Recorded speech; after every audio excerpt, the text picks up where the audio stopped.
qui correspondent aux articles 57, 163 et 166 de l'ancien Code pénal.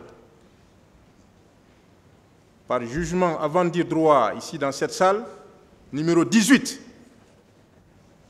du 10 octobre 2022, le tribunal a jugé inopportun de se prononcer sur la demande de la défense tendant à annuler ces certificats et rapports médicaux. Je fais mien tous les griefs articulés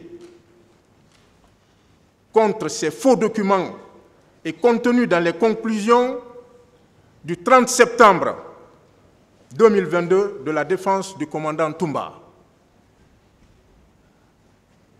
Ces conclusions sont versées au dossier, signées de Maître Lansine Silla et de Maître Paul Yomba Kourma. Le procureur vous parle également de projection des vidéos. Mais à l'avantage de nos clients, à l'avantage des accusés,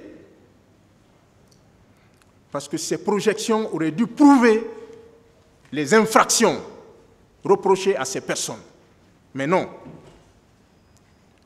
Nous avons tous vu ce que ça a donné. Ces vidéos se retrouvent d'ailleurs sur les réseaux sociaux. Qui a vu le colonel en train d'agresser un manifestant, le colonel Moussa Tcheboro Kamara, dans ces vidéos? Personne. Ou d'ouvrir le feu, ou donner des instructions, fournir des moyens. Non. Il ressort des images projetées qu'aucune menace, je dis bien qu'aucune menace, n'a été proférée par le colonel Moussa Tcheboro Kamara.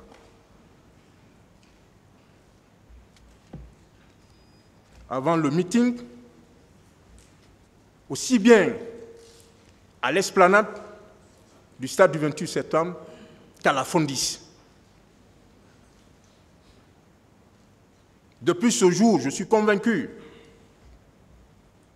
le tribunal a compris que les propos attribués à mon client n'étaient pas avérés. En outre, on a tous vu le colonel dans la foule, à travers ces images, la foule qui l'applaudissait, avec un seul garde du corps, pas deux, un seul garde du corps, coiffé de béret rouge, bien sûr. On a vu la photo muette de Moto a été démontée ici par celui-là qui m'a précédé. Je n'en parlerai pas. Et lorsque le colonel échangeait avec les leaders à la Fondis, le même et unique garde du corps, les policiers pacifiques à ce niveau étaient les éléments du général Bafoué, de la CMIS. C'est clair, revoyez les images. À l'esplanade, ceux qui sont montés sur la mamba de la police n'étaient pas avec le colonel. Les images nous montraient aucun agent des services spéciaux en train de faire usage de gaz lacrymogène. À l'esplanade, bien sûr. Le colonel a été très clair, parce qu'il faut être sincère. Il a été très clair. Et bien avant la projection des images ici, sous l'injure proférée que le parquet et les parties civiles brandissent comme un trophée de guerre, qui ne fait même pas l'objet de cette présente procédure. Lorsqu'on écoute le président de la Commission nationale d'enquête et le général Baldé, l'expert en défense et sécurité, on se demande ce que le colonel fait dans ce box-là. Le procureur a également parlé d'armes à feu, d'armes tranchantes et contondantes, des armes fictives. Aucune pièce à conviction n'a été présentée ici. aucune arme n'a été représentée. On en fait un élément de preuve. C'est béant. On vous parle également, Monsieur le Président, Messieurs du tribunal, du déploiement des recrues de Kalia. Mais de quelles recrues s'agit-il? Est-ce qu'il y a une seule recrue dans le box des accusés? Non. Il s'agit d'une simple construction fictive du parquet. C'est d'ailleurs l'enjeu de ce procès, le défaut d'éléments probants. On doit avoir le courage de le dire. Je rappelle à ce sujet que notre système, le système guinéen, est celui de la présomption d'innocence. L'article préliminaire du Code de procédure pénale est très clair.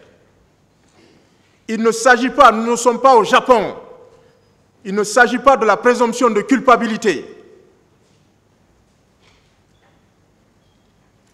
Le procureur, ici présent, a brillamment rappelé l'histoire de la Guinée avant de commencer.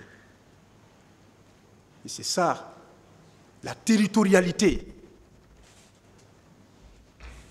la présomption d'innocence. Ce principe commande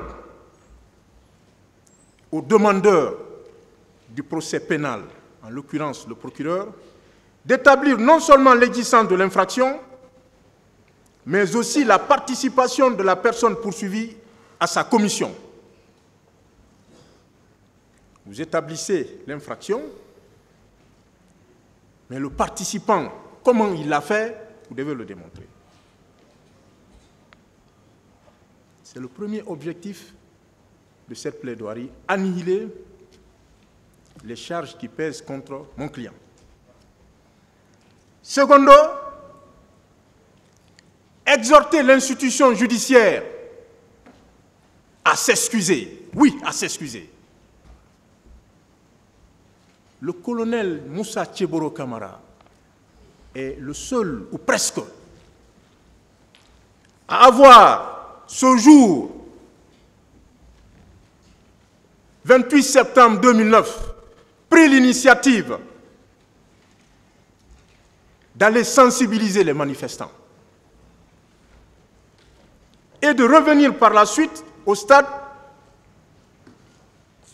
pour sauver certaines personnes lorsque les tirs ont retenti. C'est ce qu'on appelle crime.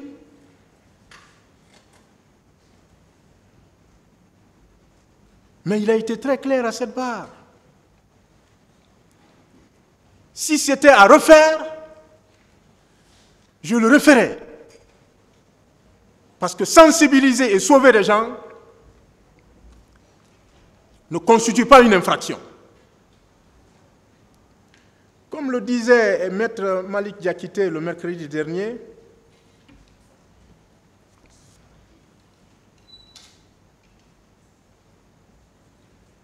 notre justice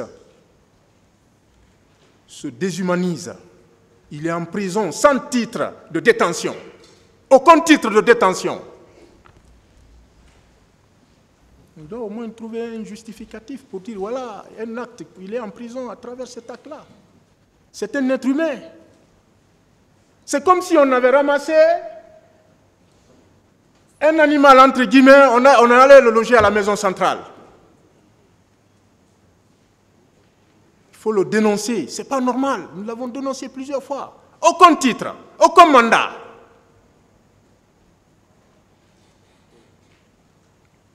En dépit de tout ça, c'est une digression, il faut le dire. Le directeur national de l'administration pénitentiaire n'a pas daigné donner une suite à mon courrier, le courrier que je lui ai adressé.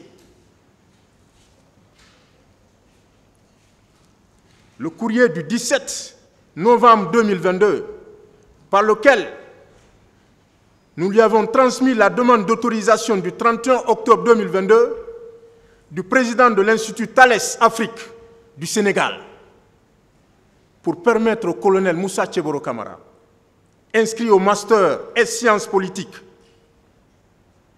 mention sécurité internationale et défense, de préparer son mémoire.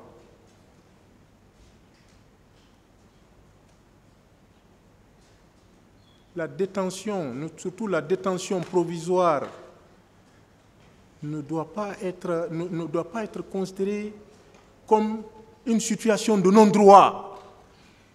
Mais aucune réponse pour la mise en place d'un dispositif pédagogique momentané pour la rédaction de son mémoire de fin d'études.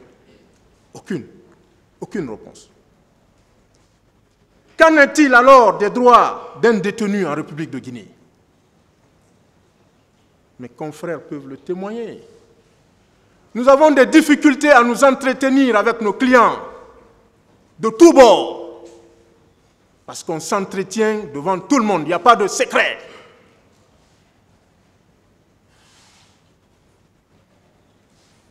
Allez-y voir les conditions de détention d'un ancien président de la République, le capitaine Moussa Dadis Camara.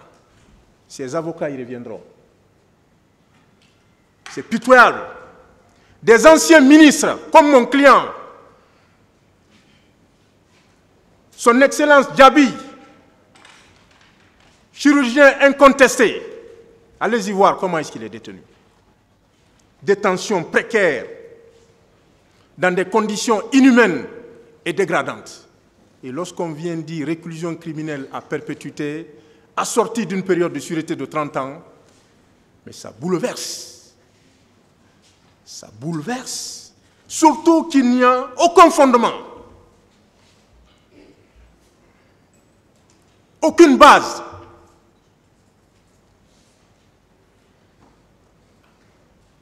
C'est révoltant.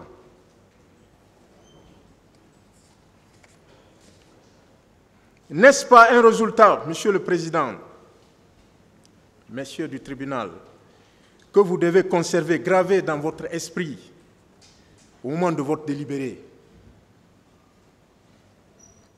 On n'a pas prouvé qu'il a fait quelque chose, mais on dit réclusion criminelle à perpétuité.